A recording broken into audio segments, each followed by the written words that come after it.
തിരുവനന്തപുരത്ത് മഴയ്ക്ക് ഒരല്പം ശമനമുണ്ടാകുന്നുണ്ട് രാവിലെ ആകുമ്പോൾ. കഴിഞ്ഞ ഒരു 10-15 മിനിറ്റായി മഴ മാറി നിൽക്കുകയാണ്. പക്ഷേ എപ്പോൾ വേണമെങ്കിലും പഴയ നിലയിലേക്ക് പെയ്ത്തുണ്ടാകാം എന്നുള്ളതാണ് ഏറ്റവും പ്രധാനപ്പെട്ട പ്രശ്നം. ഈ കടലാണെങ്കിൽ പ്രക്ഷുബ്ധമായി കിടക്കുന്നു. മലയോര മേഖലയിലും പ്രശ്നമാണ്. അങ്ങനെ നഗരപ്രദേശത്തോട് ചേർന്ന് കിടക്കുന്ന സ്ഥലങ്ങളിലും നഗരത്തിലും മലയോര മേഖലയിലും എല്ലാം ആ പ്രശ്നങ്ങൾ നേരിടുകയാണ്. പൊന്മുടി അടക്കമുള്ള മേഖലയിലേക്കുള്ള വിതുര അടക്കമുള്ള അമ്പൂരി അടക്കമുള്ള സ്ഥലങ്ങളിലേക്ക് യാത്ര ചെയ്യുന്നവരൊക്കെ വളരെ ജാഗ്രത പാലിക്കേണ്ടതായിട്ടുണ്ട്. ഈ ശക്തമായ കാറ്റ് വീശുന്നതാണ് ഏറ്റവും പ്രധാനപ്പെട്ട മറ്റൊരു പ്രശ്നം. നഗരത്തിലടക്കം ഒരു വെല്ലുവിളിയാകുന്നതും അതുതന്നെയാണ്.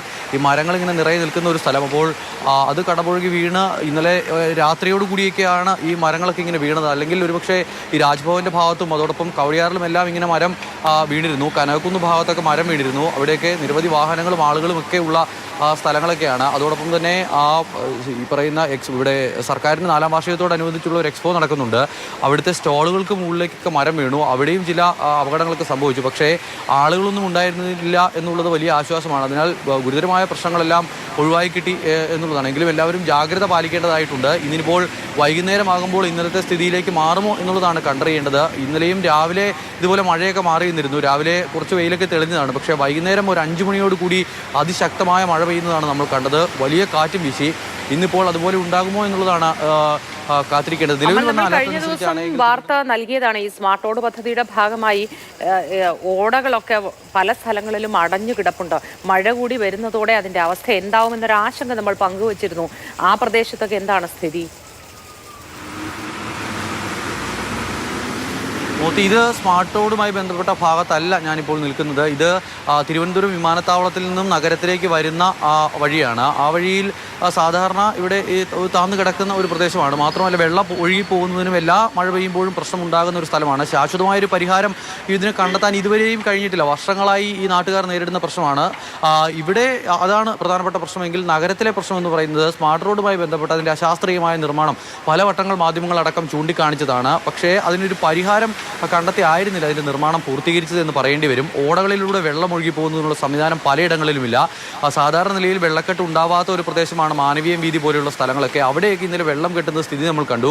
വെള്ളത്തിന് ഒഴുകിപ്പോകാൻ ഉള്ള ഓടകളൊന്നും ഇല്ല എന്നുള്ളതാണ് ഏറ്റവും പ്രധാനപ്പെട്ട പ്രശ്നം. 2 സൈഡിലും വഴി എത്തിക്കെട്ടിയിരിക്കുകയാണ്, ടൈലുകൾ പാകിയിരിക്കുകയാണ്. അതിനാൽ തന്നെ വെള്ളം ഒഴുകി പോകുന്നത് വളരെ ചെറിയ അളവിൽ മാത്രമാണ്. അത് വരും ദിവസങ്ങളിൽ ശക്തമായ മഴയുണ്ടാകുമ്പോൾ ഈ മാലിന്യങ്ങൾ കൂടി ഓടയിലേക്ക് എത്തി അടയുന്ന ഒരു സാഹചര്യം ഉണ്ടായാൽ കഴിഞ്ഞ കാലങ്ങളിലേതുപോലെ ആകില്ല.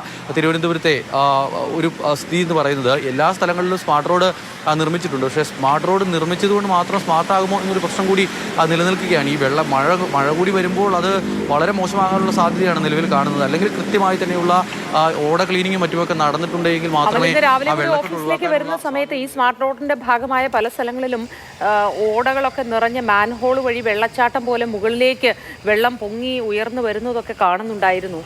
അത് എത്ര സ്ഥലങ്ങളിൽ എത്രത്തോളം പ്രശ്നമുണ്ടാക്കി എന്നത് നമുക്ക് അന്വേഷിച്ച് തന്നെ കണ്ടെത്തേണ്ടിയിരിക്കുന്നു. മറ്റൊന്ന് തമ്പാനൂർ ഭാഗത്ത് നഗരഹൃദയമാണ്. റെയിൽവേ സ്റ്റേഷനും ബസ് സ്റ്റാൻഡും ഒക്കെയുള്ള ഇടം. അവിടെ വളരെ കാലമായി പല പദ്ധതികളിലൂടെ നന്നാക്കാൻ ശ്രമിച്ചിട്ടും നേരിയ മഴ ഉണ്ടായാൽ പോലും വെള്ളക്കെട്ടുണ്ടാകുന്ന ഒരു അവസ്ഥയുണ്ട്. അവിടെയും അവസ്ഥ പരിതാപകരം തന്നെയാണോ ഇപ്പോഴും? നിലവിൽ ഈ തമ്പാനൂർ ഭാഗത്ത് നമ്മൾ അതുവഴിയാണ് ചാക്കയിലേക്ക് കടന്നു വന്നത്. അപ്പോൾ വരുമ്പോൾ തമ്പാനൂർ ഭാഗത്ത് അങ്ങനെ വന്ന സമയത്ത് അത്ര ശക്തമായ മഴയുണ്ടായിരുന്നില്ല. മാത്രമല്ല പെയ്യുന്ന വെള്ളം ഒഴുകിപ്പോകാൻ പരുവത്തിനുള്ള വെള്ളമേ താഴേക്ക് എത്തുന്നുള്ളൂ എന്നുള്ളതാണ് അവിടുത്തെ ഒരു അവസ്ഥ. പക്ഷേ ഇന്നലെ വൈകുന്നേരമൊക്കെ നേരിയ തോതിലുള്ള വെള്ളക്കെട്ട് അവിടെ രൂപപ്പെട്ടിരുന്നു. ഏറ്റവും പ്രധാനപ്പെട്ട കാര്യമെന്ന് പറയുന്നത് ഈ ഓപ്പറേഷൻ അനന്തയുടെ ഭാഗമായൊക്കെ അന്ന് ചെയ്തിട്ടിരുന്ന ചില പദ്ധതികളും മറ്റുമൊക്കെ ഉണ്ട്. അതുള്ളത് കൊണ്ടാണ്. അല്ലെങ്കിൽ തമ്പാനൂരത്തെ ഒരു അവസ്ഥയൊക്കെ നമുക്ക് അറിയാവുന്നതാണ്. ഇപ്പോൾ ആ സ്ഥിതി വെച്ച് താരതമ്യം ചെയ്യുമ്പോൾ ഒരുപാട് ഭേദമായി എന്ന് പറയേണ്ടി വരും. പക്ഷേ എങ്കിലും ഇപ്പോഴും ചെറിയ പ്രശ്നങ്ങളൊക്കെ ഉണ്ട്. ഈ മഴക്കാലപൂർവ്വ ശുചീകരണ പ്രവർത്തനങ്ങളൊക്കെ കാര്യക്ഷമമായി നടക്കുന്നുണ്ട് എന്നുള്ളതാണ് പറയുന്നത്. ഒരുപക്ഷെ അത് നടന്നില്ലായിരുന്നുവെങ്കിൽ ഇതുമായിരിക്കുമായിരുന്നില്ല അവസ്ഥ. പക്ഷേ അത് തുടർന്ന് കൊണ്ടുപോകേണ്ടതുണ്ട്. ഈ ഒരു ശുചീകരണ പ്രവർത്തനങ്ങൾ ആദ്യഘട്ടത്തിൽ നടത്തിയത് അവസാനിപ്പിക്കുന്ന സ്ഥിതി ഉണ്ടായിട്ടുണ്ടെങ്കിൽ പ്രശ്നങ്ങൾ കൂടുതൽ ഗൗരവമാകും. ഈ ഓടയിലേക്ക് മാലിന്യം എത്തി അത് അടയുന്ന സാഹചര്യം ഉണ്ടായാൽ മോദി നേരത്തെ പറഞ്ഞതുപോലെ ഈ മാൻഹോൾ വഴി വെള്ളം മുകളിലേക്ക് തെറിക്കുന്ന അവസ്ഥ ഉണ്ടാകും. കാരണം ഒഴുകിപ്പോകാൻ സ്ഥലമില്ല. ആമേഴിഞ്ഞാൻ തോട്ടിലേക്ക് നഗരത്തിന്റെ ഒരു അവസ്ഥ, ജനങ്ങളുടെ എണ്ണം കൂടുന്നു, നിർമ്മാണ പ്രവർത്തനങ്ങൾ കൂടിക്കൊണ്ടേയിരിക്കുന്നു. ഓരോ ദിവസവും നീരൊഴുക്കിന്റെ സ്ഥലങ്ങളൊക്കെ തടസ്സപ്പെടുത്തി നമ്മൾ ഓരോന്നും നിർമ്മിച്ചുകൊണ്ടേയിരിക്കുന്നു. ആ സന്ദർഭത്തിൽ വീണ്ടും ഒരു മഴ, കാലവർഷമൊക്കെ വരുമ്പോൾ എത്രത്തോളം ഈ നീരൊഴുക്ക് സുഗമമായി പോകും, എത്രത്തോളം വെള്ളക്കെട്ടുണ്ടാവും, ഇതൊക്കെയാണ് നമ്മുടെ ആശങ്കപ്പെടുത്തുന്ന ഒരു കാര്യം.